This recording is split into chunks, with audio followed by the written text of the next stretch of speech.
Performers marvel at his work, feeling like completely different people. They exclaim over the cute designs, believing no other designer could accomplish such feats. Everyone eagerly calls out for Atsumu, hoping to be the next to receive one of his creations. In this dazzling world, he works tirelessly in the background. He confidently takes on any request, all while secretly wishing he could just enjoy a normal, ordinary youth with everyone. Atsumu has 7 sisters, all of whom are top-tier entertainers in Japan. His role as an entertainment assistant was to support them from behind the scenes. On his 18th birthday, his mother messaged him about a family dinner to celebrate. He arrived home to find the room dark and filled with lit candles. The celebration was, in fact, a morbid farewell party, complete with a skull-adorned cake. His mother, Amana, announced with a sinister smile that it was time to celebrate. Atsumu looked on in shock and confusion. As Atsumu stood before the long dining table, surrounded by his 7 sisters, his mother delivered a shocking decree. From that day forward, he was no longer a part of their family. Atsumu was utterly stunned, barely able to process what he was hearing. Amana coldly asked if he had failed to understand her. He could only stammer in confusion. Reeling from the sudden declaration, he couldn't understand what was happening. He questioned what she meant by him no longer being part of the family. He wondered aloud if this was some kind of prank. His sisters, including Io, Mika, and Matsuki, remained stone-faced. His twin sister, the idol Matsuki, shattered his hope by calling him a useless piece of trash. The third daughter, model Mika, agreed, finding it hard to believe they were related. Yakaru, the 7th daughter and a YouTuber, callously added that no one would watch such a terrible prank. The second daughter, Futaba, cheerfully agreed with the others. The first daughter, actress Io, declared him a foolish half-breed with no place in their elite house. The fourth daughter, voice actress Shiki, simply shrieked with laughter at his expense. The 6th daughter, Nana, remained quiet. Their mother, Amana, affirmed that they were serious. She revealed her deeply rooted belief that men are filthy pigs who should not exist within the Amagasaki family. Atsumu looked on in disbelief. His heart pounded in terror as he realized not a single person would deny what was happening. Shaking, he asked if they were truly going to cast him out of the family. He pleaded with them to reconsider, acknowledging that they hated him. Tears streaming down his face, Atsumu cried out that although he might be worthless, he had done his best to support them as they were the only family he had. He begged them not to break their bond. His mother remained silent and unmoved. Shiki simply laughed at his pain. Matsuki called him an idiot, telling him his begging was pointless. She delivered the devastating truth: they had never once considered him a member of their family. Atsumu was shattered by the revelation. He couldn't comprehend how this could be true after they had lived together for so long. Amana explained that they had only kept him to fulfill a single condition. Atsumu listened in shock. The condition was part of their grandmother's will. They had to look after him until his 18th birthday to receive her inheritance. She scoffed, clarifying that was the only reason he was ever there. Amana sneered that it was all for money, and there was never any love involved. She called him a useless failure who couldn't meet expectations and had been a constant burden. Amana smiled with relief, declaring that their long ordeal was finally over. The day stipulated in the contract was his 18th birthday. She announced that it was time to celebrate, the morbid cake reflected in Atsumu's horrified eyes. She wished him a happy birthday and a final farewell. The celebration was for finally getting rid of him. Atsumu remembered his hope that if he worked hard to support them, they would one day accept him. He truly believed they were family.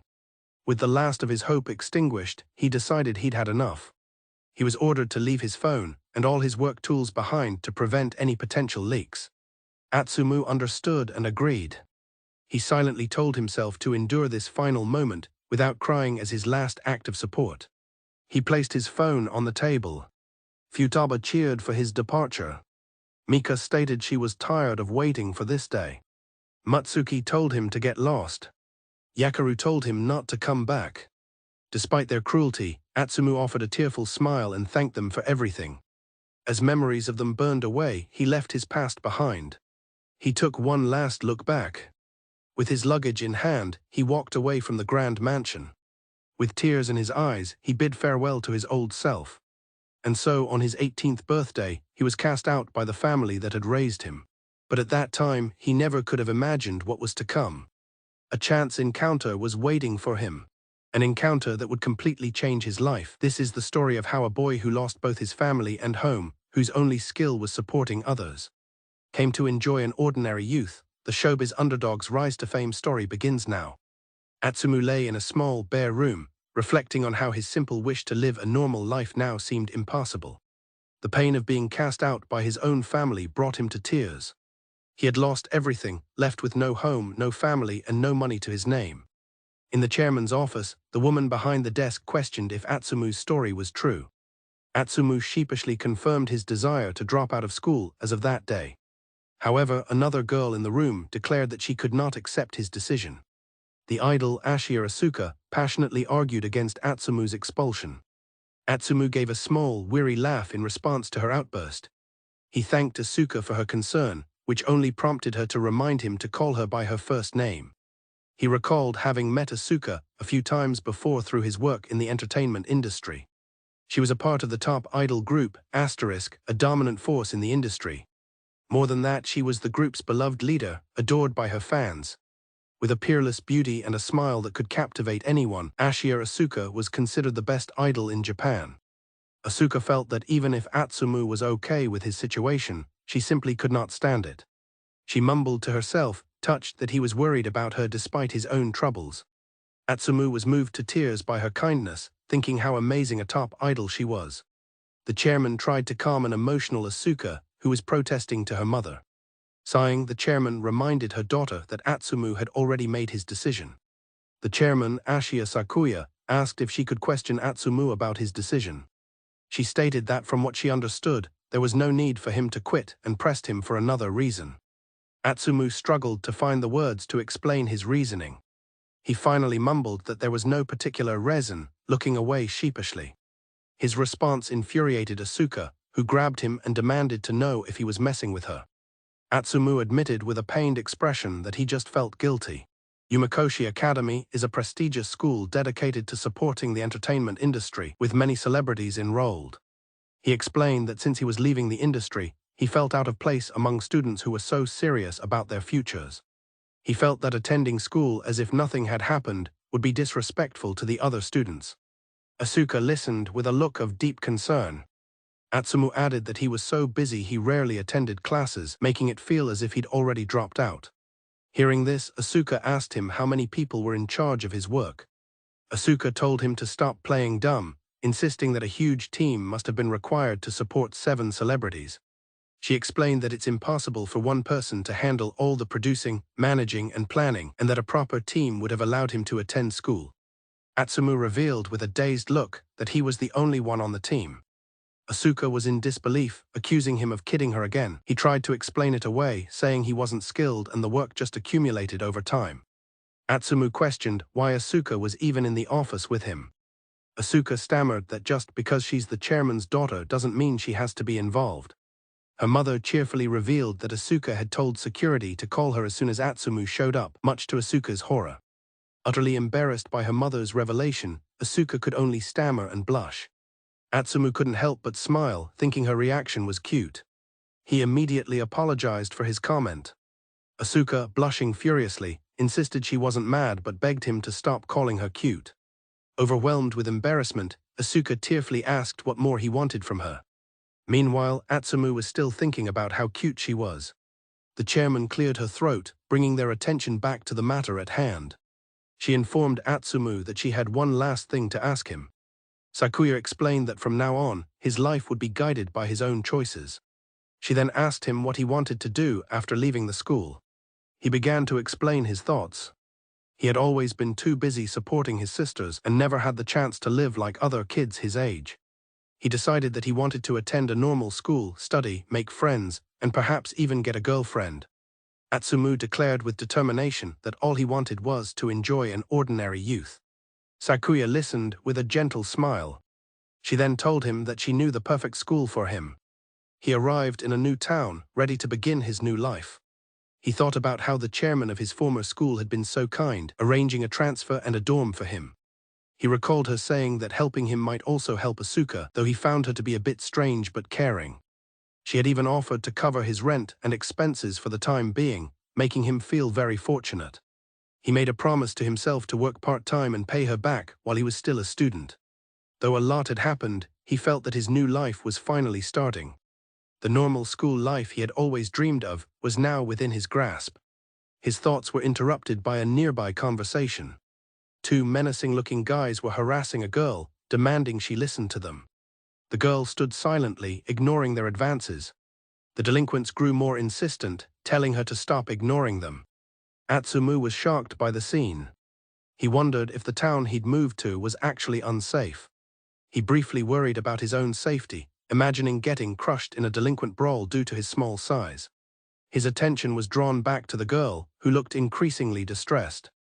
Deciding this was no time for hesitation, Atsumu realized there was a girl in trouble and ran towards the scene. With determination in his eyes, he knew he had to help her. Atsumu's protective instincts kick in as he sees a girl in trouble. One of the delinquents glares down, annoyed by the interruption. He firmly grabs the man's wrist to stop him. Without hesitation, Atsumu intervenes, putting himself between the girl and her harassers. The delinquents confront Atsumu, threatening him to back off. Atsumu is initially bewildered by the situation. He questions if his sense of justice is misplaced. But seeing the girl's distress reaffirms his decision to help. He confidently tells her that he will protect her as well.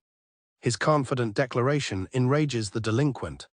The delinquent lunges forward, shouting threats at Atsumu. Atsumu's expression remains serious and focused. He effortlessly dodges the incoming punch, shocking his opponent. Atsumu grabs the surprised delinquent's arm. In one fluid motion, he throws the man over his shoulder. The delinquent is left completely bewildered by what just happened.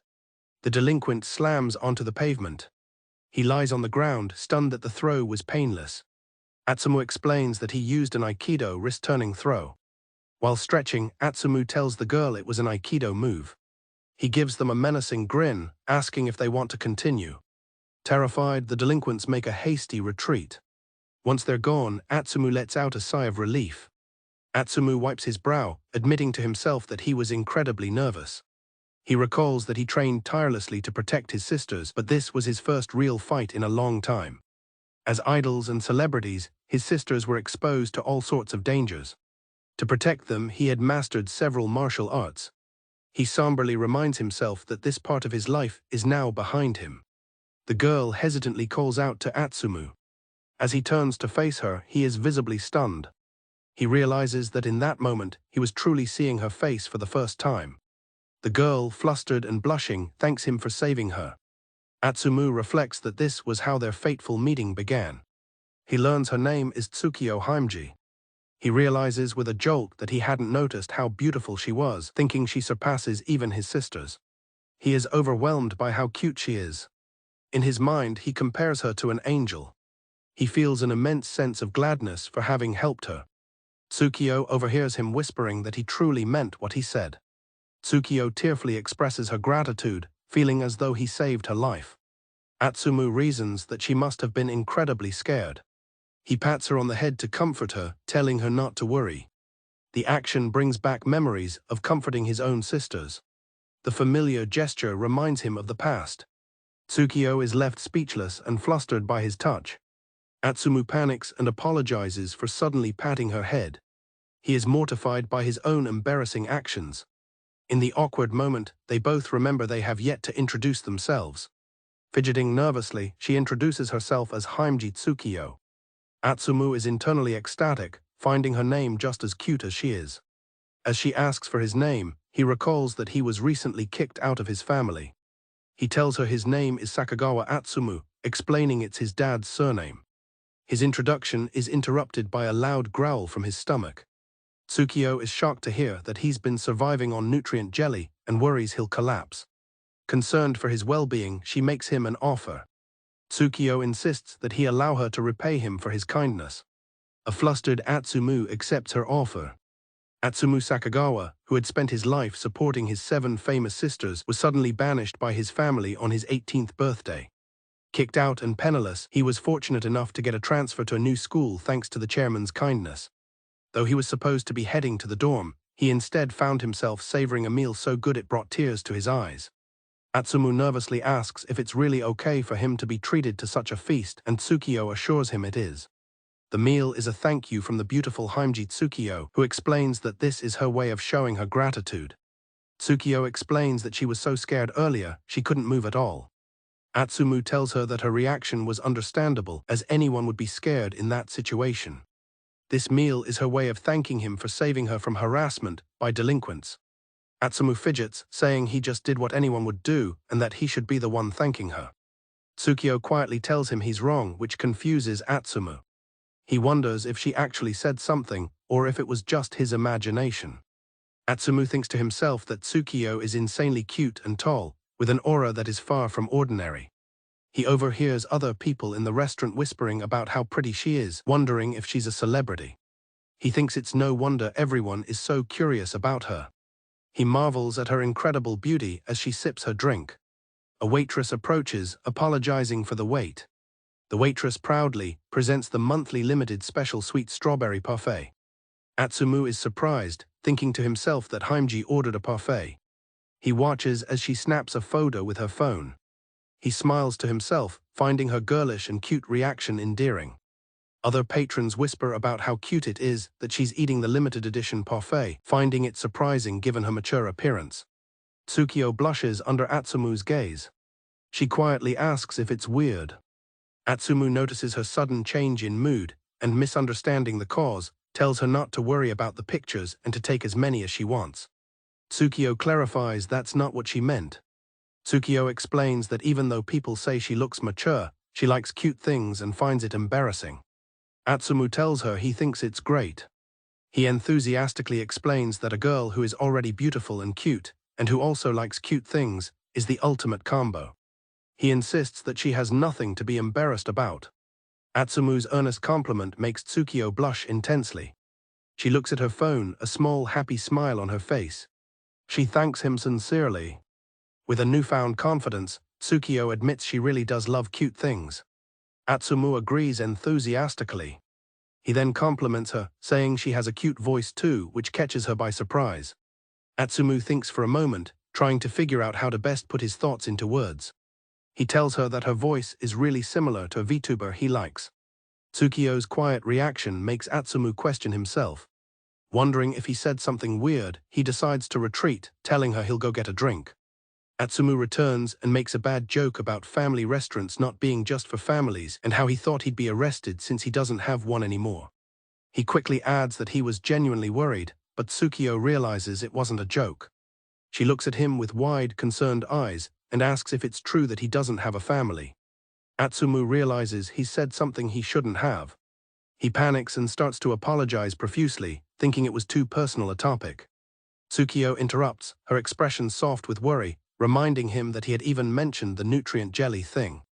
Her genuine concern leaves Atsumu blushing and at a loss for words. Atsumu asks if she minds listening to a long story. And so, he decides to tell Tsukio about his former family. He tells her about his mother and sisters. He recounts everything that happened yesterday and all the events leading up to now. After hearing his story, Tsukio begins to cry, and Atsumu immediately starts to regret his decision to tell her. He chides himself, thinking that no matter what, making a girl cry is no good. Tsukio says his story is so sad, but tells him it's okay. Atsumu tries to laugh it off, saying it couldn't be helped because he was useless after all. She recalls his earlier words about who should be thanking whom. Tsukio firmly tells him that it's not true that he's useless. She looks at him earnestly and says that he helped her. She reminds him of what happened back then. With tears in her eyes and clutching the nutrient jelly packet he'd given her, Tsukio declares with all her heart that to her, he was like a hero. Atsumu blushes furiously, wanting to correct what he said earlier. He feels that telling her about his past was the right choice. Outside the restaurant, they thank each other for the day. Tsukio waves, smiling as she says she hopes they can meet again. After a while, they parted ways. Atsumu reflects on how many unexpected things happened and wonders what lies ahead. He feels a sense of anticipation for his new school. He continues on his way, still thinking about how cute Tsukio's voice was and wondering if she does voice work. He decides he'll ask her about it if they get the chance to meet again. And that is how he met Haimji-san. This marked the beginning of his ordinary youth. a new post appears announcing a stream is about to start. An event which he thought would go unnoticed had finally begun. The VTuber greets her audience with her signature catchphrase. The channel belongs to Kaguya Hashizuki, boasting 1.53 million subscribers. She introduces herself as the game streaming princess VTuber, Hashizuki Kaguya. She teases that the details are a secret, but maybe she'll tell them someday. She begins by announcing that something really wonderful happened to her today. She then shifts focus, announcing it's time to get to the main part of the stream. As she enthusiastically starts her game of Minecraft, it is revealed that the person behind Japan's top VTuber is none other than Haimji Tsukio. Atsumu still thinks about the night he was banished from his family. He wonders how they felt after kicking him out. He questions if they felt even a little bit sad. He knows it's pointless to dwell on it, but the thoughts keep crossing his mind because they were once his precious family. Meanwhile, at the Amagasaki household, the family celebrates his banishment. Someone exclaims how hilarious the whole event was. The fifth daughter, Matsuki, an idol, laughs about the pathetic look on his face when he was disowned. The second daughter, Futaba, agrees that it was funnier than any prank show. She adds that the best part was that it wasn't even a prank. The fourth daughter, Shiki, a voice actress, laments not having recorded the event. Futaba praises Shiki's idea, saying a recording would surely have gone viral. One of the sisters states that his departure is nothing but a good thing. The third daughter, Mika, a model, dramatically flicks her hair and comments on how much cleaner the air feels now. The others laugh at her comment, remarking that she was really bottling up her feelings. Mika elaborates that the most annoying thing for her was the strict dietary restrictions he enforced, finding his constant nitpicking extremely unpleasant. Shiki enthusiastically agrees and is prompted to share her own grievance next. For Shiki, it was the ban on spicy food. Now she's free to order all the extreme spicy hell yakisoba she wants. Hearing this, Matsuki gets fired up, declaring it's her turn next. Matsuki's biggest complaint was the selfie posting restrictions, as every picture had to go through him first. He made her retake every picture over and over, which infuriated her. She exclaims that she looks good in any photo she takes. Futaba and Shiki chime in with their support. Futaba complains that as a multi-talented celebrity, she wasn't even allowed to use social media, but she dismisses it now. She then calls out the three quieter sisters, demanding they share their stories. The first daughter, Io, an actress, reveals that he restricted which roles she could take, even turning down an offer from a famous director. The other sisters are shocked by this revelation. They are outraged on her behalf, exclaiming that she could have been in Hollywood by now. Shiki then turns the attention to Nana, asking about her grievances. The sixth daughter, Nana, a singer, claims she doesn't really care, as her only true supporter is the mysterious Vocaloid producer, Five-san. The others admit his latest song was a huge hit and a perfect match for her voice. Nana whispers that just getting to sing his songs is enough for her to live on. Finally, they turn to the seventh daughter, Yakaru. Clenching her teddy bear, Yakaru angrily declares that she never wants him to come back, solidifying that all the sisters felt they suffered because of him. Their mother, Amana, the CEO of the talent agency, addresses her daughters. She acknowledges that until now, all of their talents have been restricted. With a smirk, she states that the obstacle is finally gone. Amana encourages them to unleash their talents as they please from now on. The next day, somewhere in Tokyo, the consequences of her decision begin to unfold. On the top floor of the Amagasaki agency, the president's secretary, Kamiyuki, confronts Amana, demanding to know why she wasn't consulted about kicking Atsumu out and calling it a major crisis. Amana dismisses the issue as trivial and not worth her time. Yuki protests frantically, explaining that Atsumu handled almost all the behind-the-scenes work and she's too swamped to support the daughters herself. Unfazed, Amana calmly tells her not to worry, as she has already arranged a replacement. Just as Amana mentions the replacement, a young woman appears at the door. She introduces herself as Harima Rima, an intern from Yumikoshi Academy's support department. Yuki is stunned to realize she's just a student. Amana approaches Rima, confirming Yuki's suspicion. Amana confirms that the girl is indeed the replacement. Yuki is aghast, arguing that while Yumikoshi students are elite, this is too much. She reminds the president that Atsumu was supporting 7 top-tier entertainers all by himself and that a student like Rima can't possibly handle it. With a threatening smile, Amana dismisses Yuki's concerns, reasoning that if a failure could manage it, an elite should do so easily. Under pressure, Rima nervously promises to do her best, which Amana accepts with a placid smile. Yuki is left in despair, convinced that this arrangement will fail and everything will fall apart. Someone tries to reassure her, telling her to focus on her work and that they'll handle the rest. But Yuki can only think of Atsumu. She knows that they really need him. A girl with long hair stands at the school lockers, drawing the attention of her classmates. Nearby, two boys comment on how cute she is, with one wishing he could talk to her just once. His friend questions if he is unaware of the rumors surrounding the girl, Haimji-san. The student explains that Haimji is tall and gorgeous, but she never speaks and ignores anyone who tries to talk to her. Due to her beauty and cool demeanor, everyone calls her the Ice Queen. He concludes that his friend should give up on the idea of talking to her, calling it a pipe dream. A young man gasps as he wakes up suddenly. He looks at his alarm clock, surprised to see it's only 4:05 a.m. Yawning, he sits up and realizes he still hasn't gotten rid of the habits from his previous home. He introduces himself as Sakegawa Atsumu, a third-year high schooler who was kicked out of his family home on his birthday. Thanks to an introduction from his previous school's chairman, he is now living in the dorms of his new school. He yawns, feeling sleepy during his early morning run.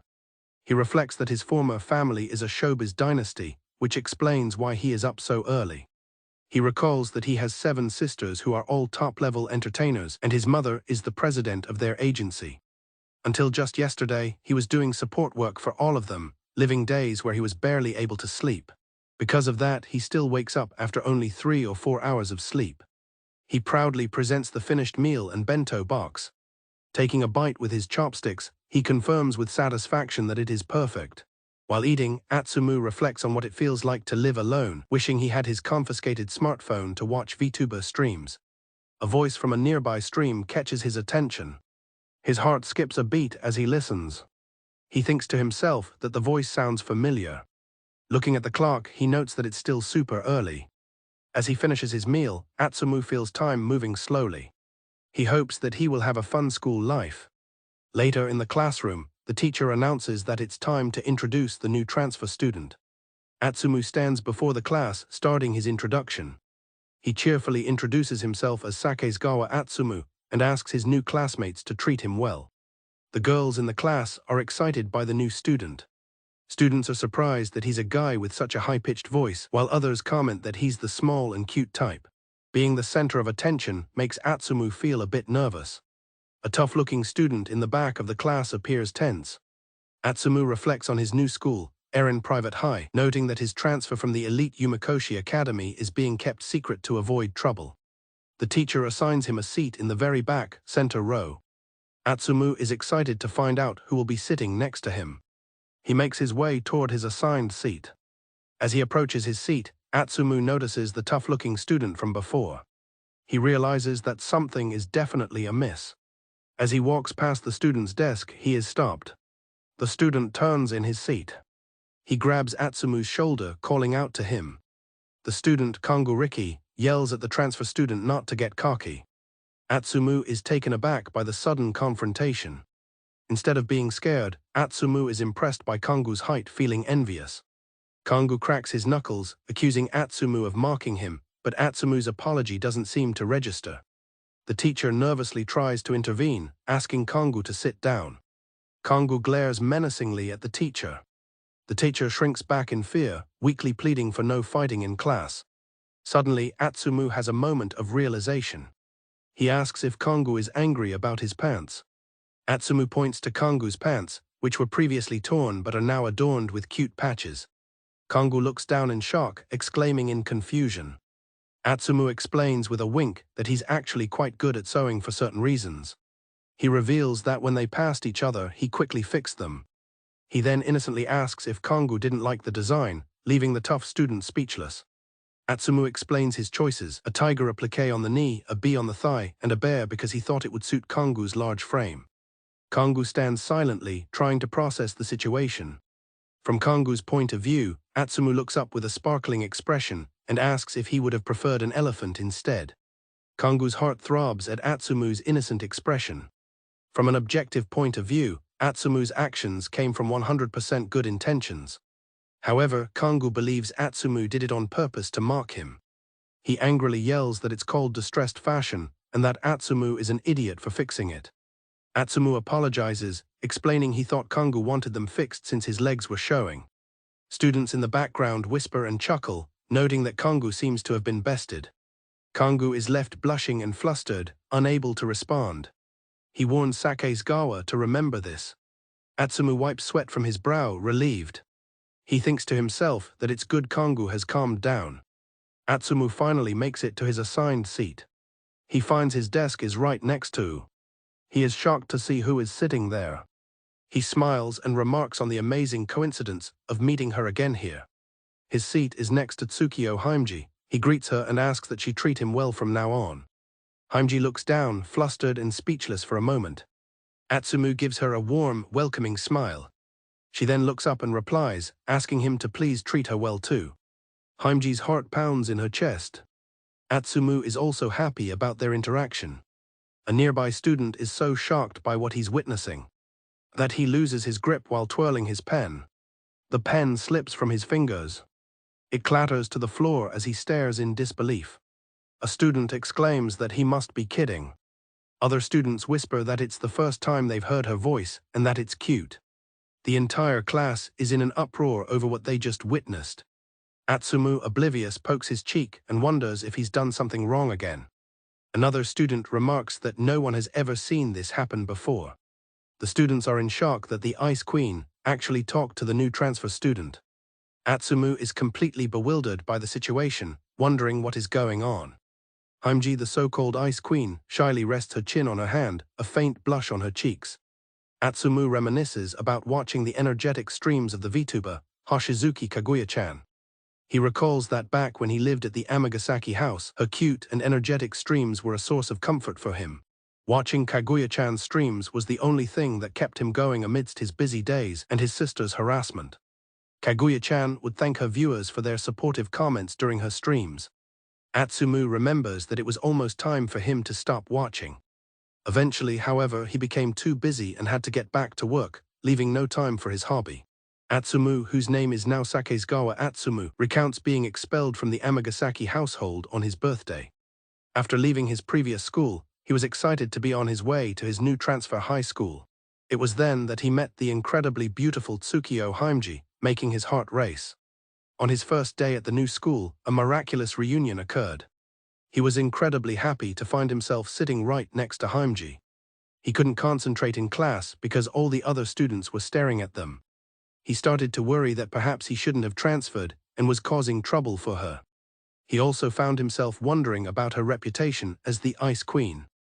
Atsumu couldn't understand why Haimji, who was kind enough to cry for him, had such a cold image. He noticed her bag was adorned with many cute keychains that suited her well. Upon closer inspection, he spotted something familiar. He started to ask Haimji a question. He wanted to know if the keychain attached to her bag was what he thought it was. The intense stares from the other students, gossiping about him talking to the Ice Queen, made him stop. Realizing it would be better to talk somewhere quieter, he apologized and said it was nothing. The school bell rang, signaling the end of class. Atsumu thanked Haimji for showing him the way, thinking the place was perfect. Haimji explained that she sometimes comes to the rooftop to avoid people. Atsumu agreed it was helpful since they couldn't talk in the classroom. After their morning classes, Atsumu and Haimji decided to spend their lunch break together on the rooftop. He then asked her why she was called the Ice Queen. Haimji, blushing, admitted that it was a rather embarrassing story. To sum it up, Haimji is extremely shy and has trouble speaking to people. When others try to talk to her, she becomes speechless, making it seem as if she's ignoring them. This led to rumors that she was a high-class lady who wouldn't speak to commoners, resulting in her being called the Ice Queen. Atsumu understood that her reputation was due to her shyness, which Haimji confirmed. She admitted that while it was the truth, she couldn't bring herself to admit it to others. Seeing her dejected expression, Atsumu realized how genuinely worried she was about it. Atsumu suggested they eat lunch on the rooftop every day, and Haimji happily asked if that was okay. He declared they should start by practicing getting used to conversation, and she eagerly agreed. Atsumu knew this wouldn't fully solve the problem. He wished there was a better method to help her. Atsumu commented on the strange contrast between her ability to talk so much during streams and her struggle in real life. Haimji gasped, shocked by his words. Atsumu tried to backtrack, claiming he was just imagining things. Haimji, with wide eyes, realized he knew her secret. Atsumu admitted that he had thought it might be the case. Atsumu directly asks Haimji if she is the streamer, Hoshizuki Kaguya-chan. She trembles in response to his question. Teary-eyed, she quietly confirms that she is. Haimji sulks, realizing he's figured her out. Atsumu admits he was only half doubting it. When she asks how he knew, he explains there were various reasons, including their conversation at the family restaurant. He lists several reasons. They have similar voices, both love strawberry parfaits and cute things, and she let her guard down with him, which is unusual for someone who rarely talks. Atsumu explains that the thing that truly struck him was the keychain on her bag. He excitedly reveals it was the Chichikawa mascot from Kaguya-chan's stream. He adds that he had noticed it earlier in the classroom, leaving Haimji surprised. Haimji explains the keychain isn't official merchandise. She made it herself and usually keeps it hidden, but let her guard down since the seat next to her is always empty. Atsumu says that makes him happy, though Haimji wonders why. He then excitedly reveals that the character's name is V, an original character he designed long ago. Haimji is shocked to realize that Sakesugawa is V-san, one of her longtime listeners, whose name she had been misreading as 5. Haimji clutches her lunch, thinking to herself that she never imagined such a connection could exist, but she is glad it was Sakesugawa. She looks at Atsumu with a warm, genuine smile. The sight makes his heart pound. Atsumu steers the conversation back to the main topic, and Haimji agrees. He restates that she wants to be able to talk in front of people. He wonders what the difference is for her between real life and streaming, since she can talk normally during her streams.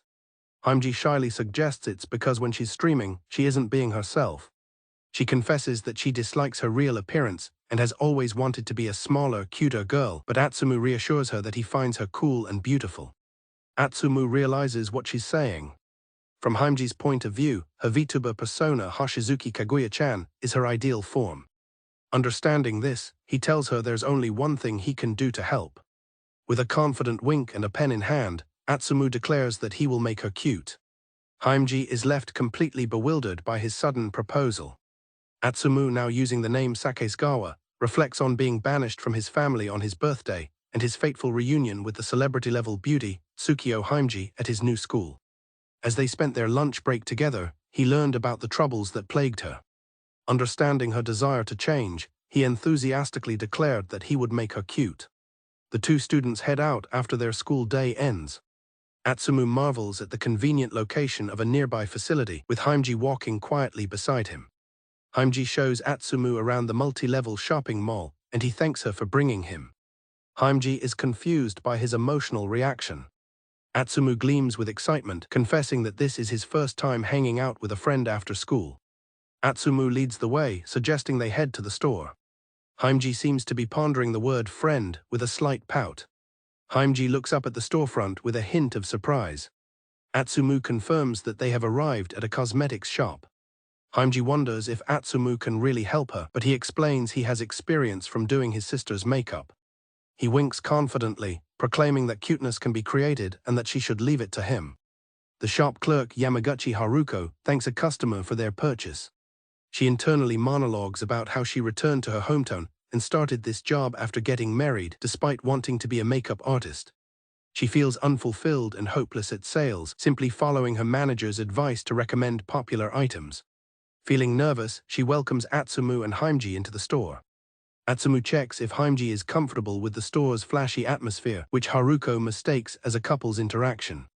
Haruko is immediately charmed by what she perceives as an innocent and heartwarming couple. She muses on how the girl is a tall beauty even without makeup, feeling a bit envious.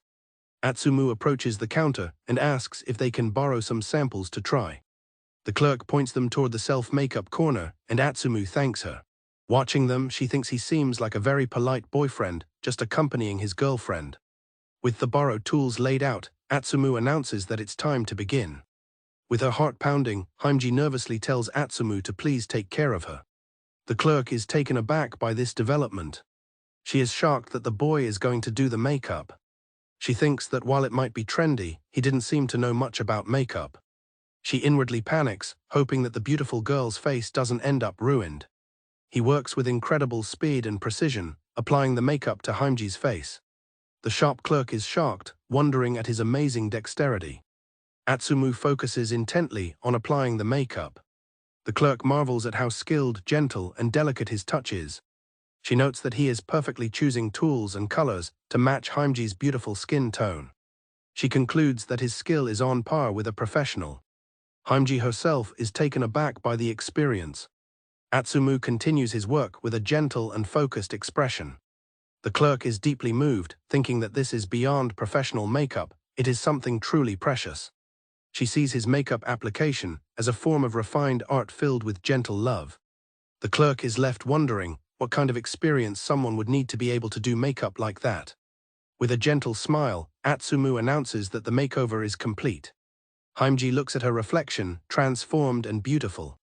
With tears welling in her eyes, she asks in disbelief if this is really her. Atsumu asks her what she thinks of the result. Haimji is in awe of how cute she looks. She joyfully exclaims that it's like she's not herself at all, and that Atsumu is amazing. The clerk and other customers are also stunned, remarking on how incredible makeup can be. Haimji happily declares that he can really transform her into the person she wants to be. The shop clerk looks on, touched by the scene. Atsumu quietly reflects on her words. Just then, one of the onlookers approaches and calls out to them. Atsumu is suddenly surrounded by a crowd of girls asking how he did the makeup. They bombard him with questions, asking where he learned his skills and if he could do their makeup as well. The clerk watches the scene unfold with an amused smile. Haimji looks on with an annoyed pout. She grabs Atsumu's hand to pull him away from the crowd. Taking charge, Haimji pulls Atsumu away, loudly announcing to everyone that they are in the middle of a date. The crowd gasps in surprise. Atsumu is completely flustered by her declaration. The onlookers are left speechless as the two run off. Atsumu tells Haimji that her actions really surprised him. She explains that she couldn't just leave him there, getting worked up as she says the crowd was ruining their precious time together. Haimji suddenly blushes, realizing what she just said. Atsumu is equally flustered, his heart pounding at her words. Atsumu points out that Haimji is speaking pretty normally now, and she realizes it feels similar to when she's streaming. She beams at him, saying with certainty that it's all thanks to him. Her sincere gratitude makes Atsumu's heart thump in his chest. Afterward, they went to clothing stores and tried on outfits that suited Haimji. They also had fun at the arcade. They continued to enjoy the shopping mall, stopping to eat some crepes. Having managed to visit many places and buy the cosmetics, they excitedly planned to go to a strawberry cake shop. Their pleasant outing is interrupted when one of the boys from school aggressively asks why Atsumu is with Haimji. The boy's clenched fist shows his hostile intent. Atsumu looks on with concern, realizing who they are. He recognizes the boys as 180 cm applique-kun and the convenience store twin boys. The scene cuts away to the Amagasaki household. One of the Amagasaki sisters impatiently tells another to stop spacing out. She tells her to hurry up and get in the car. Matsuki Amagasaki glares, angrily stating they are late because of her, as the narration hints at the family's impending downfall. 2 days prior, a certain boy was fired from the Amagasaki entertainment agency. The boy was Atsumu Sakegawa, who had served as an exclusive manager handling various tasks. Kamiyuki, the president's secretary, feels powerless, believing she should have stopped the president's poor judgment. Surrounded by stacks of paperwork, she wonders what she should do now. The workload has become hectic, with phone calls and rescheduling requests flooding in for duties Atsumu once managed. She also worries about the new girl the president hired, hoping things are going well for her. The scene shifts to the downtown TV station. Matsuki Amagasaki, the fifth daughter and an idol, furiously grabs the new manager, yelling at the newbie for embarrassing her and demanding she take responsibility. Matsuki claims her perfect image of being cute and a hard worker is now ruined because of Rima. The new manager, Harima Rima, tries to defend herself, insisting that she attempted to wake Matsuki up several times. Rima is a second-year high school student from an academy that specializes in the entertainment industry. She is now working as a new manager at the Amagasaki entertainment agency, but is confused by Matsuki's anger. Matsuki twists the situation, arguing that if she was not awake, it proves Rima did not wake her up properly.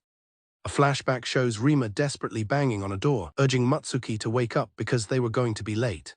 A staff member approaches them. She informs them that their break time is almost over and they need to get ready for the show. Matsuki scoffs in annoyance. With a complete change in attitude, Matsuki flashes a bright smile and thanks the staffer for the reminder. Rima watches her go, disheartened to be facing such unfair treatment right from the start. She thinks about Matsuki's profile as the fifth of the 7 Amagasaki sisters. Matsuki is a top-class celebrity, the center of the idol group Prison, and is famous on social media for her cute looks and bold statements. Considering Matsuki's difficult personality, Rima wonders if she will be able to continue in her role. Rima tells herself she must adapt as she has finally been put in charge of a popular entertainer. Matsuki snaps at her to stop spacing out and hurry up to do her makeup. Rima is surprised, asking if dedicated makeup artists are not usually responsible for that. Matsuki retorts that is precisely why Rima is there. Matsuki aggressively asserts that it is normal for managers to be able to do makeup, asking if Rima thinks she is wrong. Rima stammers, having never heard of such a thing. She thinks to herself that doing advanced makeup for a recording in such a place would be difficult even for professionals, and there is no way she could do it. Matsuki glares and thrusts the makeup kit at Rima, telling her to just do it. As they drive, she notes that they will start recording as soon as they arrive, leaving no time for makeup then. She then menacingly suggests that Rima might be planning to make her late again just to embarrass her. Later that night, back at the Amagasaki residence. In her room, Matsuki furiously throws a stuffed animal. She fumes about the new manager, wondering what is wrong with her. She seethes, enraged that the new manager dared to humiliate her twice in one day. Because the makeup had to be redone on set, the producer got angry, and members of another group talked behind her back. She kicks the toy repeatedly, screaming that this is all happening just when she finally got rid of that other nuisance. With a sinister grin, she decides it is time for this to blow off some steam. She cracks open a can of a fizzy drink. She chugs it down aggressively. Lying on the couch, she sighs in bliss. She relishes the feeling of not having her actions restricted. She thinks about Atsumu, imagining that he has lost his home and family and is now dying miserably on a roadside. Her mood improving, she decides to post some photos on social media. After taking the pictures, she sends the post. She believes her followers are just a bunch of easy marks, making it simple to go viral. With a crazed expression, she gloats about making her post go viral to make her feel good, calling her followers stupid monkeys. Later, Matsuki is fast asleep. Her phone, lying amongst empty cans, begins to ping with notifications. The new post is getting a lot of attention. One user leaves a comment, asking if they are seeing what they think they are seeing in the photo. The next morning, people's attention is immediately drawn to the trending section of social media. The phone in the staff office rings loudly. Kami Yuki answers the call. She is jolted by the caller, who yells at her about the photo on social media. The caller informs her they are cancelling their commercial contract as the post will ruin their company's image. They demand to know how she could be unaware of what her talent did. The caller tells her the internet is making a huge fuss, prompting her to check immediately. As she sees the post, her face fills with horror. This is how the Amagasaki family came to know about the situation. While Matsuki snores peacefully, a thought emerges. The reason the Amagasaki family had been able to succeed so far was all thanks to him. Atsumu Sakegawa, whose 7 sisters are top-tier celebrities, was cast out of his family and lost everything. However, at his new school, he met the stunning Tsukioji and began to experience the ordinary youth he had always dreamed of, enjoying joyful moments together. While out together, Atsumu and Tsukio are suddenly confronted by a group of menacing students whose leader demands to know why Atsumu is hanging out with Tsukioji. Atsumu and Tsukio look on, surprised by the sudden confrontation. The group of delinquents glares at them. Atsumu is confused, stating they are just hanging out normally. Tsukio wonders why Kongu cares so much. She mistakenly comes to the conclusion that he wants to join them. However, Kongu's companions recognize Atsumu from a previous altercation at a convenience store, pointing him out to their leader. Kongu menacingly accuses the transfer student, Atsumu, of messing with his friends. Atsumu calmly tries to explain that he was only stopping the twins who were causing trouble. He then remembers the incident involved an applique. He innocently offers to fix it right there. This only serves to enrage Kongu further. Kongu throws a punch, but Atsumu narrowly dodges it. Atsumu pleads for him to stop. Meanwhile, Kongu's friends egg him on. Tsukio watches in distress, wondering what to do about a fight in such a public place. Atsumu suggests they calm down and talk, but they are causing a scene. Kongu retorts that Atsumu couldn't understand his feelings. Boasting about his 11 years of karate experience, he threatens to take Atsumu down. Realizing he can't afford to hold back against his larger opponent, Atsumu prepares himself. Kongu charges at Atsumu, yelling for him to prepare himself. With a determined look, Atsumu internally apologizes for what he is about to do. In a flash, Atsumu deflects an attack from one of Kongu's friends. He then closes the distance to Kongu. He catches his fist and prepares to use his opponent's own momentum. With a powerful move, Atsumu slams Kongu onto the ground, ending the confrontation instantly. Kongu's friends are shocked that their leader was taken down so easily. Tsukio is impressed by Atsumu's coolness. She then panics and suggests they should leave. Atsumu breathes a sigh of relief. Before they can go, Atsumu grabs her sleeve to stop her. Instead of leaving, Atsumu drags the defeated Kongu and his friends away. He sits them all down at a table, proposing they talk things out calmly and without any more violence. Atsumu asks Kongu to explain what he meant earlier about not understanding his feelings. Kongu tearfully confesses his jealousy, pointing out that Atsumu is strong in fights and goes on dates with the school's prettiest girl. He laments that he was laughed at by the class and showed his worst side to Tsukio. Kongu breaks down, yelling that he's jealous of guys who are popular with girls. Atsumu is taken aback, realizing the whole fight was because Kongu was jealous of him. His friends try to console him, feeling his pain. He muses that his friendship with the beautiful Tsukio was just a coincidence that made him seem popular. Atsumu tries to reassure them, saying that from his point of view they all seem pretty cool. Kongu disagrees, explaining that because of their intimidating appearances they have never been able to get along with girls. One of them explains that his single eyelids make people think he's always glaring. Another says his long hair and pale complexion make him look scary. Kongu adds that his large face and body intimidate and scare girls away. They confess they thought acting like delinquents was their only path to popularity. Atsumu sympathizes with their struggles, but notes it is not going well. He tells them that picking fights is not the right way to handle it, and they apologize for their actions. Atsumu internally disagrees, thinking that the three of them do not look bad at all. As he ponders this, Tsukio, who has been quietly listening, speaks up about their appearances. She taps her cup. She gets Atsumu's attention. Tsukio asks Atsumu if he could do makeup for the three of them. Atsumu is surprised by the request. He confidently agrees to help. He then turns to the confused delinquents and tells them they are going to give it a shot.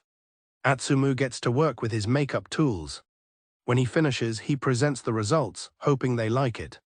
The three boys look at their new appearances in a mirror, completely amazed and questioning if it's real. For Raita, who was worried about his single eyelids, he used eyeshadow to create a mysterious, elongated look. For Fuda, he used foundation to improve his pale skin and styled his hair for a gender-neutral appearance. Finally, for Kongu, he worked with his strong features to create a more reliable and gentle look. The three are stunned by their transformations. They realize that with their new looks, they can talk to people confidently without acting like delinquents. Atsumu is happy they like the results and offers some advice, telling them that while they can change their appearance, the most important thing is to learn to love themselves as they are. The boys are so grateful they start calling him sensei. Tsukio expresses concern that doing makeup for three people must have been difficult. Atsumu casually dismisses it as nothing compared to his previous work. He then turns the question back to her, asking if she is no longer worried after the incident.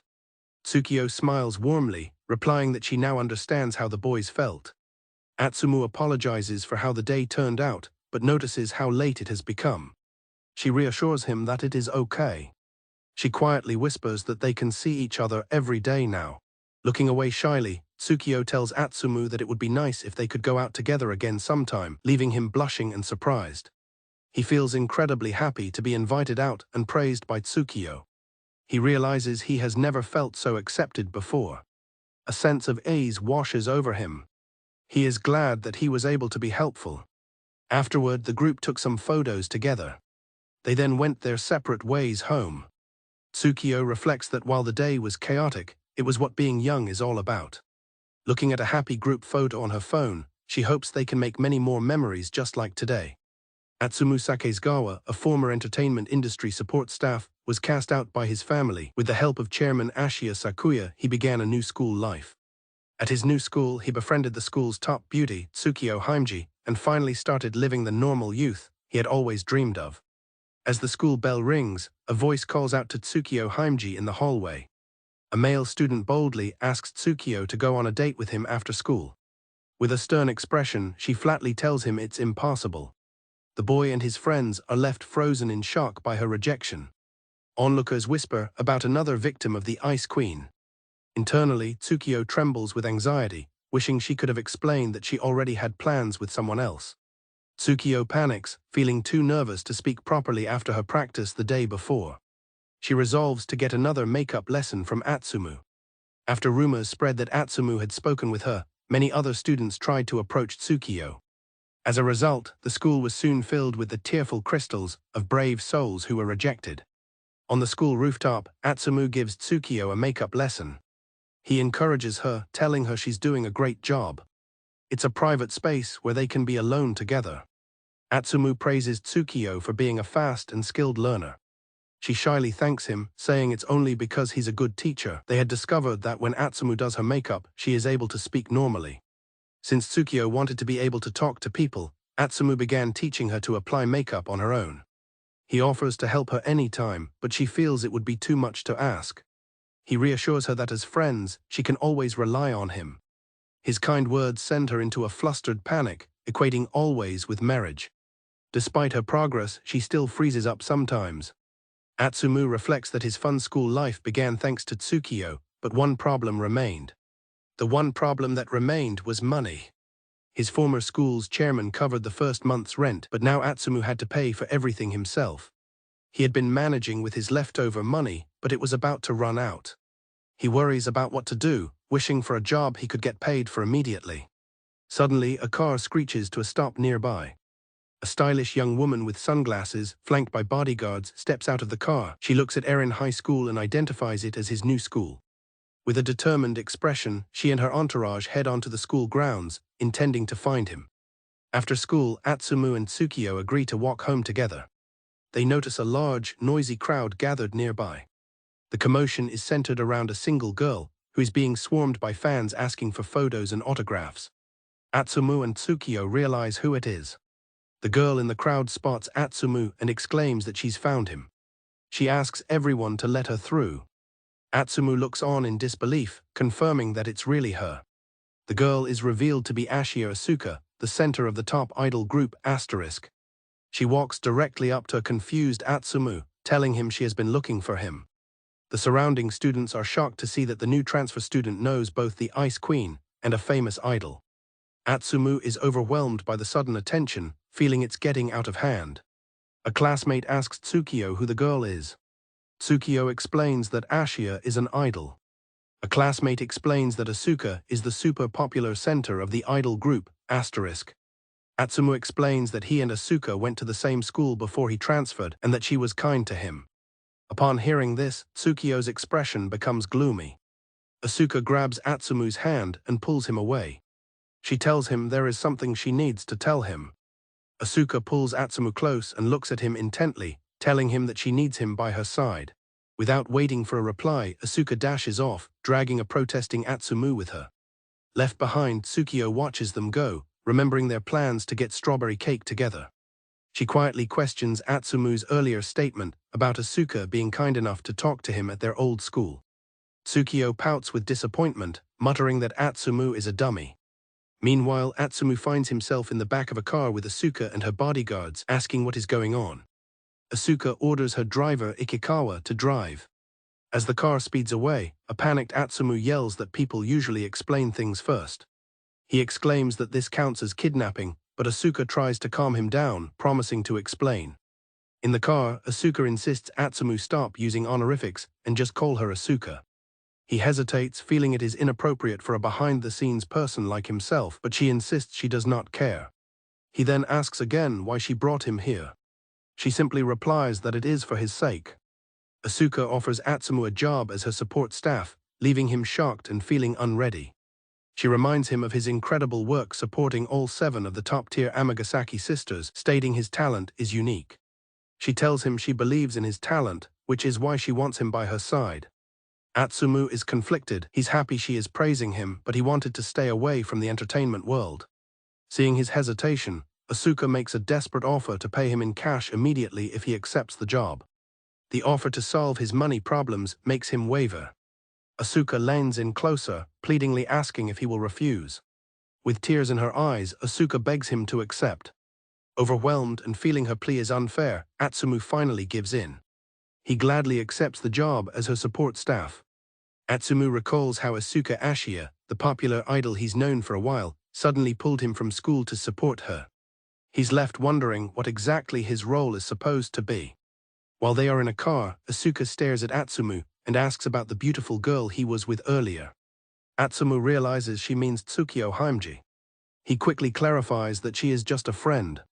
Asuka repeats the phrase "just a friend" with a menacing glare that scares Atsumu. He feels guilty for leaving Haimji behind when they had plans to hang out. Asuka pouts, annoyed that he is thinking of someone else. She calls him out for thinking about another girl when he's supposed to be supporting her. Asuka confidently tells Atsumu she will make him think only of her from now on, so he should prepare himself. Atsumu nervously agrees. He marvels at the fact that such a famous celebrity is speaking to him so casually. Atsumu reflects on Asuka's status as the center of Asterisk. He acknowledges that she is, without a doubt, the #1 idol. They arrive at Studio Nishimoto, where Asuka announces they will be shooting a promo video. Asuka suddenly declares that Atsumu will be doing the makeup for all the members of Asterisk today. Atsumu is shocked, protesting that this wasn't part of their agreement. Asuka casually reassures him, mentioning that she saw his impressive work on Matsuki from Prism Prison when they performed together.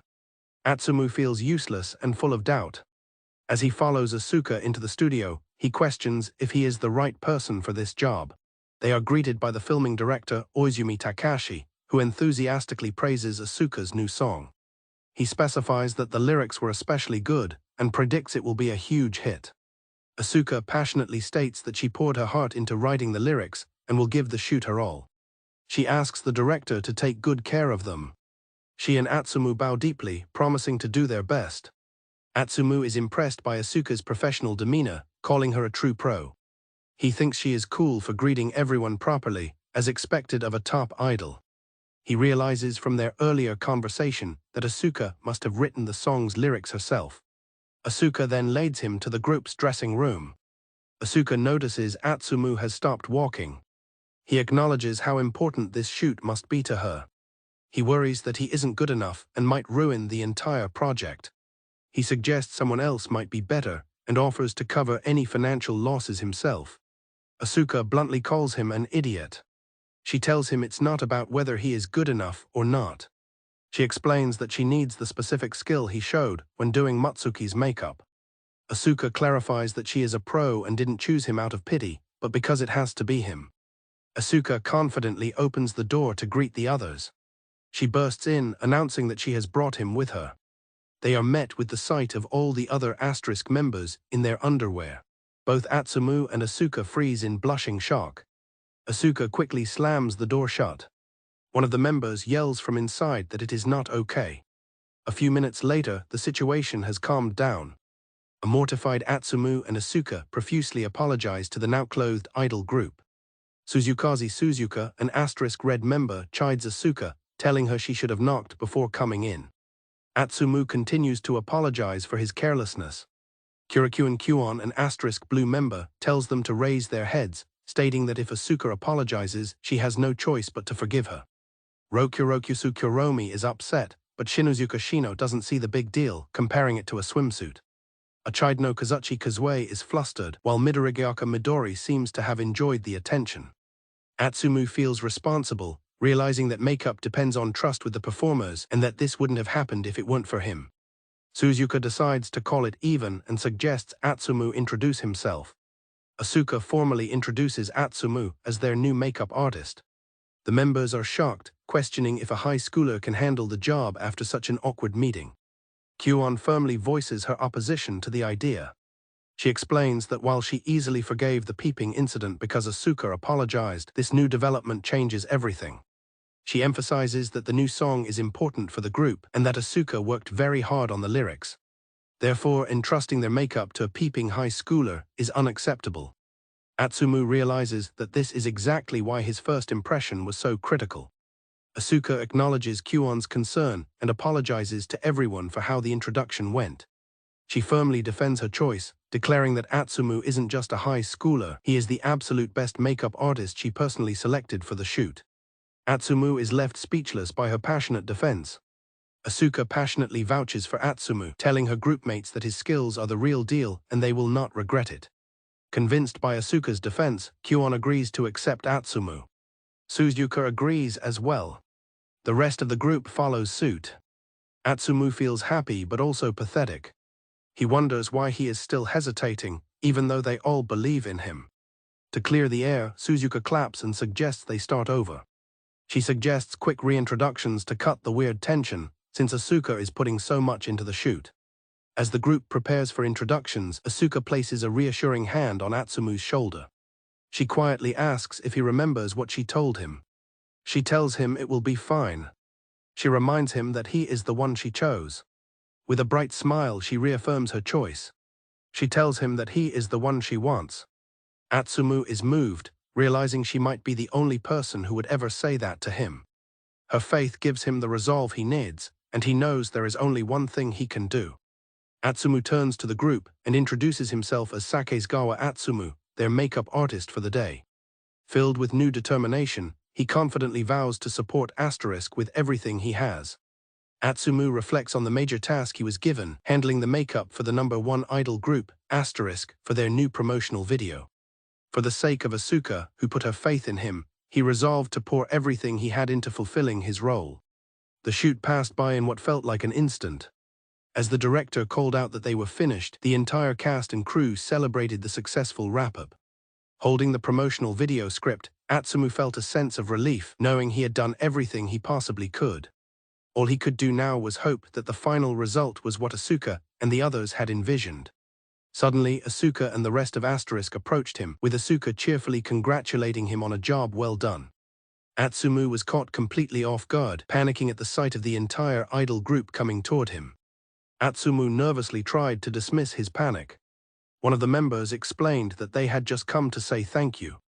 Atsumu was stunned, questioning if they were really there to thank him. Asuka confirmed that thanks to him, they got some really good footage. With a radiant smile, Asuka sincerely thanked Atsumu. Another member added that his makeup was so perfect it gave them all the confidence they needed to perform. Atsumu was visibly moved by their heartfelt gratitude.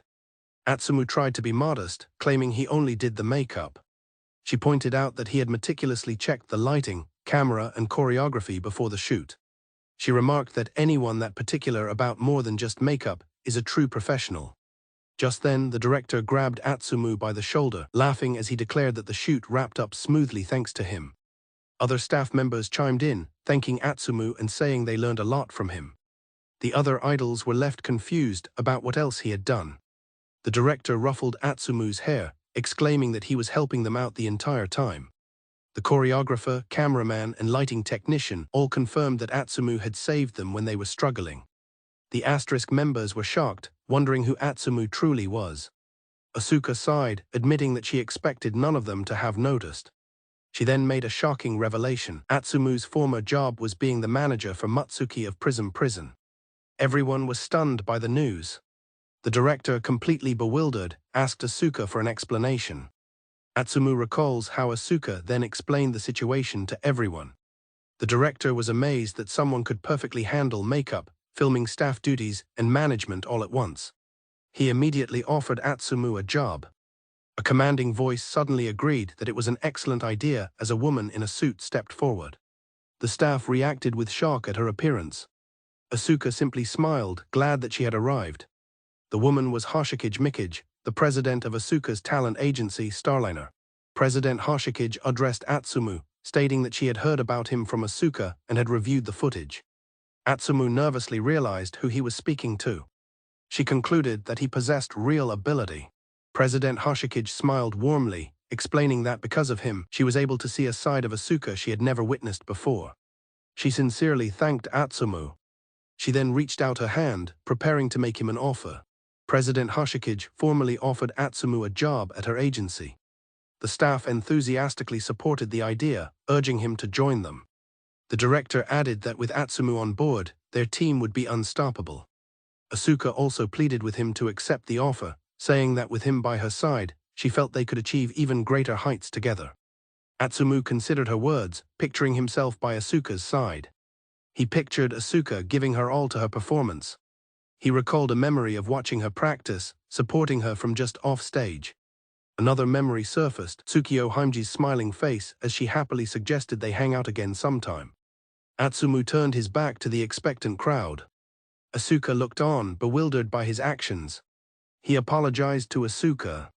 He also apologized to President Hoshikage and the staff. He explained that he didn't feel he was good enough and there was something else he wanted to do. With a gentle smile, Atsumu declared that all he wanted right now was to live a normal high school life. For that reason, he had to decline their offer. President Hoshikage remarked to Asuka that she'd been turned down. A blushing Asuka called Atsumu an idiot in frustration. Despite her frustration, Asuka looked at him with fierce determination, vowing that she wouldn't give up on him. The director also expressed his desire to work with him again. The staff offered their equipment and studio anytime. The members of Asterisk also said their goodbyes, hoping to see him again soon. Atsumu was touched by everyone's kindness. Atsumu felt a little guilty for turning them down. For the first time after finishing a job, he felt a true sense of accomplishment and camaraderie. He sincerely hoped he could work with all of them again someday. Clutching the script to his chest, Atsumu beamed with genuine happiness, thanking everyone for their hard work. The song from the video had become a special one for him, a reminder of the profound sense of accomplishment he had earned. Riding in a car at night, Asuka Ashia sighs in disappointment. She had been so sure he would agree to her offer this time. Resolving not to give up, she decides that next time she will definitely snap him out of his delusion. A blush creeps onto Asuka's face as she thinks to herself, hoping that he will be happy. She reflects on the little surprise she has planned for him. Atsumu reflects on how he was suddenly whisked away by the top idol Asuka Ashia and ended up doing makeup for her popular group, Asterisk. The promotional video shoot was a great success, with even the agency's president acknowledging his work. Despite enjoying the unique work atmosphere, he ultimately chose to return to his ordinary school life. Back at the Hirabayashi High School dormitory, Atsumu is overcome with emotion. After so long, he finally has his very own smartphone. Atsumu is thrilled that he can finally watch Kaguya-chan's streams again. He recalls how Asuka gave him the phone after the PV shoot. She told him not to worry about the cost and that he could use it freely outside of work. It's been ages since he last had a smartphone, and he's grateful to put it to good use. He's bewildered to see Asuka's picture set as the wallpaper. Although he finds the wallpaper embarrassing, he also thinks it's cute and notes that it's locked. A glance at the time reveals the stream is about to start. He tunes in to watch Hoshizuki Kaguya's live broadcast of the popular game, Minecraft. He quickly settles in, ready to enjoy the stream. Atsumu reflects on how long it's been since he could watch, having been too busy with work. It was a huge shock to discover that the streamer Kaguya was actually his classmate Haimji. Suddenly, a shriek from the stream catches his attention. Kaguya is furious, demanding a thieving cat give back her rare grapes. Atsumu notes that she seems unusually angry today. The name Golden Twintil feels oddly familiar to Atsumu. He dismisses it, thinking he must just be tired. He resolves that he needs to properly apologize to Haimji the next day. The scene shifts to the school the following morning. At school, Atsumu explains what happened and apologizes to Haimji for breaking their hangout plans. Haimji sulks, quietly telling him it's fine and not to worry about it. Atsumu, however, can clearly see that she is still mad. Wanting to make amends, Atsumu offers to buy Haimji some makeup tools as an apology. She feels it's too much. He then suggests treating her to donuts instead. Haimji's eyes light up and she enthusiastically accepts, making Atsumu note her love for sweets. Atsumu then excitedly tells her he finally got that thing. Atsumu proudly presents his new, 100% personal smartphone. Haimji thinks it's awesome, and Atsumu mentions he'll feel safer living alone now. He happily says that now they can finally exchange contact info. Haimji is stunned into silence by his suggestion. She quickly turns away from him. Atsumu is left confused by her reaction. Haimji's heart pounds as she realizes with a blush that she would be his first contact. Seeing her mood has completely lifted, Atsumu feels relieved. Just then, another classmate gets his attention, asking if he heard the news. A classmate mentions a crazy rumor, saying they saw her themselves. The classroom is abuzz with chatter. Atsumu wonders if they're talking about him again from the day before. He feels embarrassed about standing out. His thoughts are interrupted when the teacher slams the classroom door open, announcing they have a transfer student to introduce. Atsumu finds it strange that there's another transfer student, considering he just transferred himself. The teacher calls for the student to come in as the door slides open. Atsumu stares in utter shock. Haimji shares his stunned expression.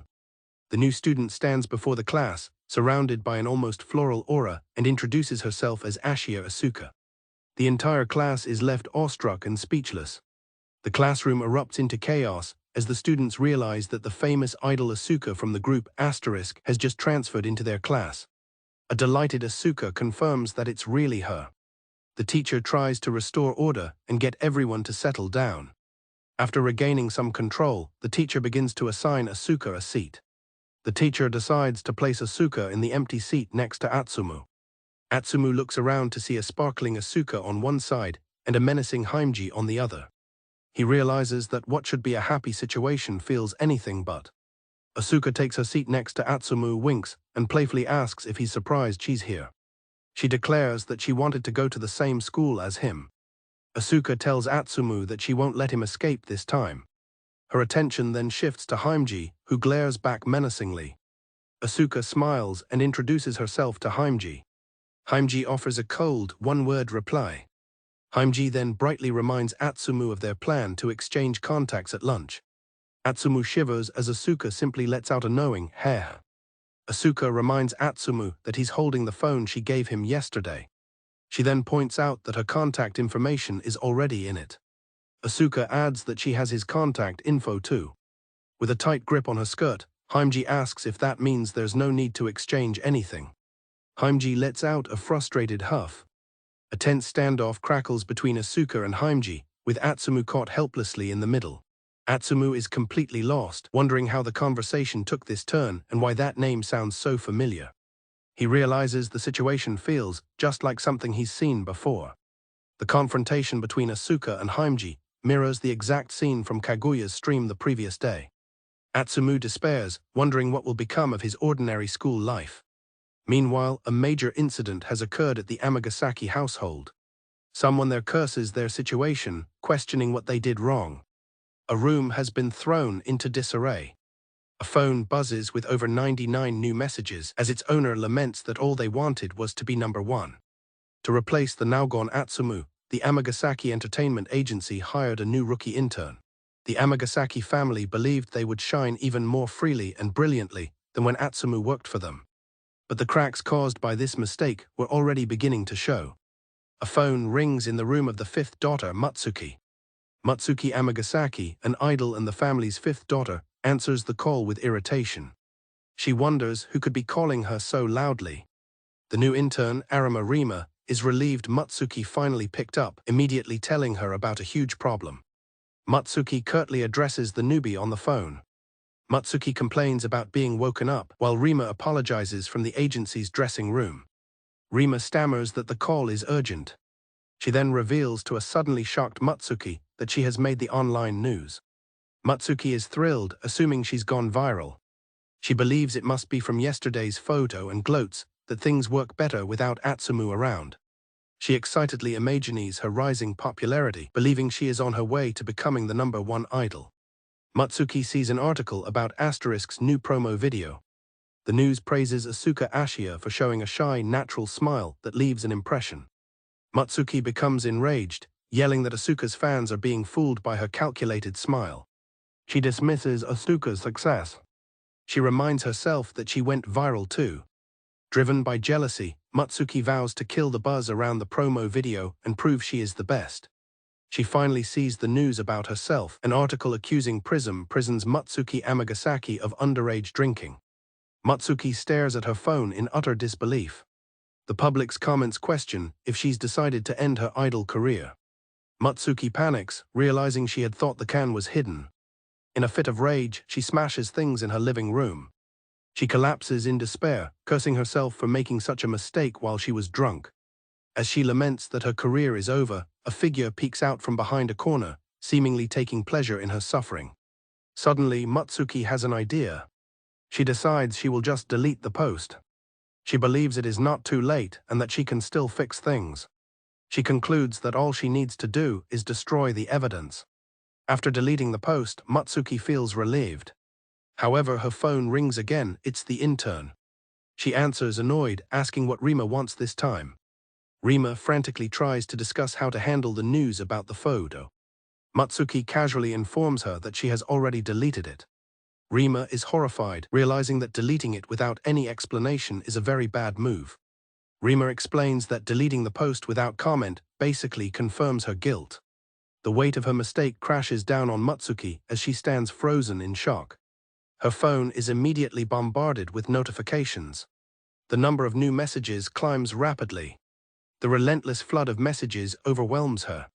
The public now sees her deletion as an admission of guilt. She is inundated with negative comments, calling her a fake and a criminal, as she yells for them to shut up. Overwhelmed, Matsuki screams that she is different from ordinary people and should be forgiven no matter what. She collapses to the floor, dropping her phone. The endless notifications continue as she begs for them to stop. Crying, she weakly pleads for it all to stop. As a storm rages outside, Matsuki is left huddled on the floor in despair. The president's secretary, Kamiyuki, shows her the news about Matsuki. The agency president, Amana Amagasaki, expresses disappointment, stating this is what happens when she grants them freedom. Yuki reports that Matsuki has shut herself in her room and won't come out. According to her manager, she is not responding to calls or messages. Amana's primary concern is the extent of the damage. Yuki estimates the financial losses at over 100 million yen, including fees for cancelled concerts and commercials. Amana is only angered by the lost money, thinking of the luxury goods she could have bought. She complains that she will have to make her other daughters work harder to earn more. Yuki is disgusted that Amana only cares about money, not her own daughters. She also worries about the new intern who just joined. The intern Rima is now with the eldest daughter, Io Amagasaki. Io coldly remarks that her foolish little sister has finally messed up, but tells Rima there's no need to dwell on it.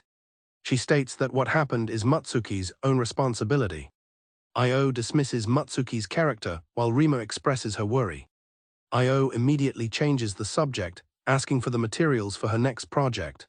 Rima hands them over, surprised at how quickly Io has moved on from Matsuki's situation. Io notes that the materials seem thinner than what she usually receives. Rima confirms that is all there is. She is confused when Io asks if the materials are thicker. Io explains that there should be detailed notes on the characters' emotions, gestures, and line delivery. Rima is confused, having never seen such materials before. Io questions why she is not expected to simply read the script and adjust things on set. She dismisses the idea of such detailed preparation as troublesome. She states that an actor's job is simple, to move as the materials instruct. The intern Rima is left looking confused by Io's attitude. Io announces it is time to get ready. As she prepares for filming, it seems dark clouds are gathering over Io's work as well. Atsumu reflects on recent events. A few days ago, Asuka Ashia transferred to his school, creating a palpable tension with Tsukioji. Needing a stable income to live alone, he has decided to get a new part-time job. He arrives for his first day of work at a local establishment named Cafe Sunset. Now in uniform, Atsumu greets his first customers, welcoming them to Cafe Sunset. Haimji had introduced him to this local cafe, and by a stroke of luck, they were hiring. Today is his first day, and he shows some customers to their table. Since it is his first time in customer service, he feels a little nervous. Suddenly, a coworker pops up and enthusiastically compliments his welcoming voice, calling him Akon. Atsumu introduces his coworker as Nishinomiya Akin, one of his few childhood friends. They used to play together often, but lost touch after his family moved away. He was lucky to get hired because they knew each other, as she now works at the cafe helping her grandfather, the owner. The nickname Akun brings back nostalgic memories for Atsumu. He recalls how they used to call each other by nicknames when they played together as children. Back then Akin was a bold tomboy, but now she has become much more feminine and, he admits, quite cute. Atsumu explains that the cafe Haimji recommended turned out to be Akin's shop, which she finds amazing since they were looking for staff. She is happy to be working with him on his first part-time job. Fired up, Akin declares she will train him hard, prompting a nervous Atsumu to ask her to go easy on him.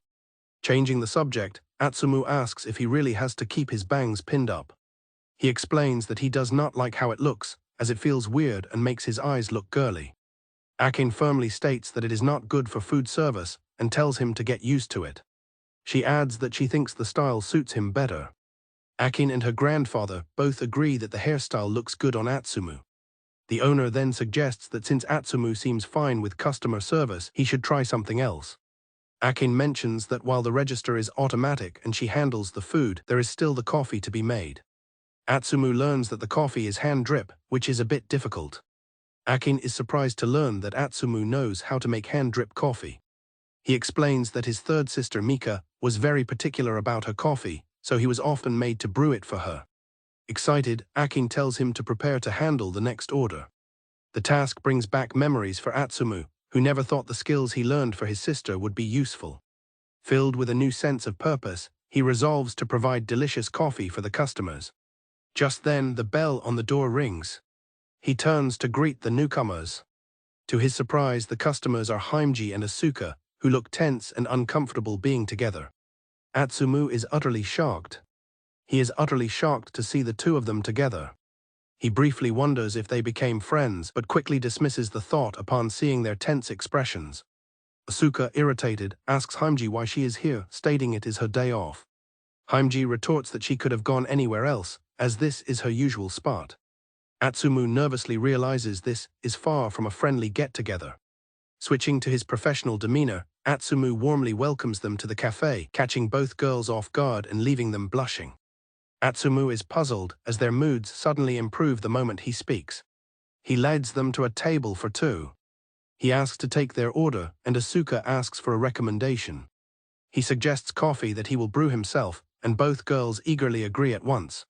Asuka is surprised by the turn of events.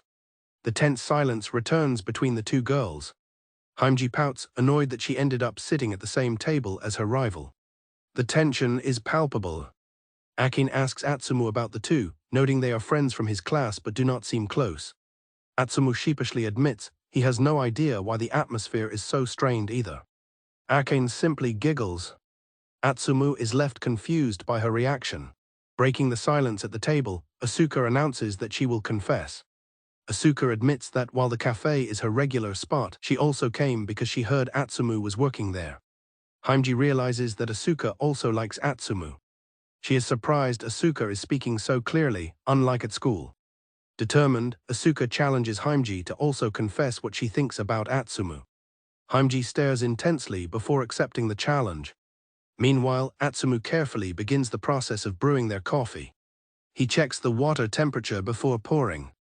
Atsumu prepares to brew the coffee. Akin calls out that the hot water is ready. She watches him nervously as she encourages him to give it a try.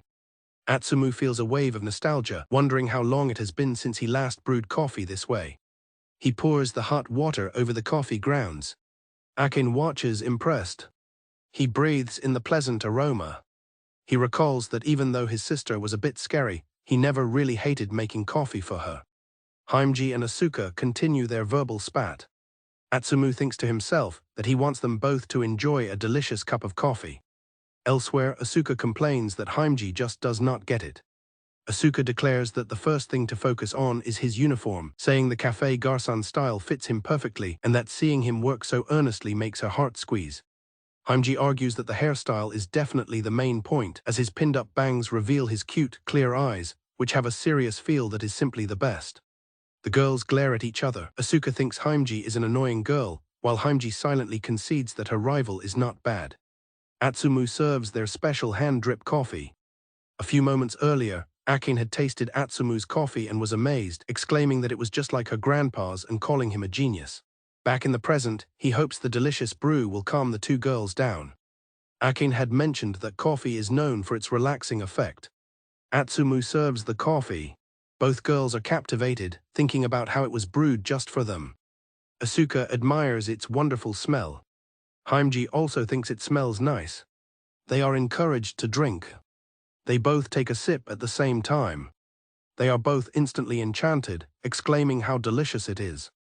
Asuka adds that she has had barista-made coffee on TV shoots, but this is much better. Haimji notes that it is smooth, mild, and easy to drink, perfect even for someone like her who dislikes bitter things. Asuka immediately demands another cup, surprising Akin with her speed. Atsumu brings them another coffee. He is surprised they finished so quickly as they order another cup. He hopes this means they were able to relax and get along. At their table, Asuka proposes a temporary truce. Asuka suggests it would be a waste to fight while drinking such delicious coffee. Haimji agrees, adding that their goal is likely the same.